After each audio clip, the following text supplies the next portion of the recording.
அனைவருக்கும் மாலை வணக்கம். நம்ம இன்னைக்கு ஒரு சின்ன விஷயத்தை பற்றி தெரிஞ்சுக்கலாமா? பாய்ஸ்னஸ் விஎஸ் வெனாமஸ், இந்த ரெண்டுத்துக்குள்ள வித்தியாசம் என்ன? முதல்ல இதுக்கு ரெண்டு அர்த்தம் என்ன?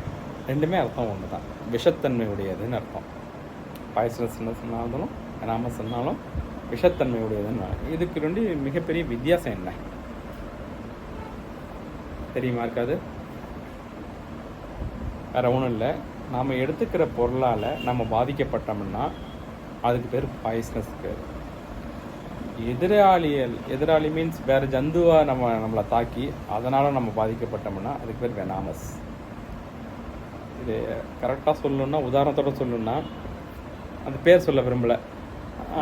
ஒரு பொருள் இருக்குது, அதை எடுத்து வாயில் வச்சிட்டிங்கன்னா அந்த விஷத்தன்மை நம்மளை காலி பண்ணிடும். அதுக்கு பேர் பாய்ஸ்னஸ் சொல்லுவாங்க. அந்த பொருள் நம்ம எடுத்து சாப்பிட்றோம், ஓகேங்களா? அதனால் நம்ம பாதிக்கப்படுறோம், இறந்து போகிறோம், இல்லை ஏதோ பாதிக்கப்படுறோம். அதுக்கு பேர் பாய்ஸ்னஸ்ன்னு சொல்லுவாங்க, விஷத்தன்மையுடையதுன்னு சொல்லுவாங்க. இதையே பாம்பு இல்லை வேறு விஷ ஜந்துவுடைய எதாக இருந்தாலும் நம்மளை தின்னா அதனால் பாதிக்கப்படுவோம் பாருங்கள், அதுதான் வெனாமஸ்ன்னு சொல்லுவாங்க.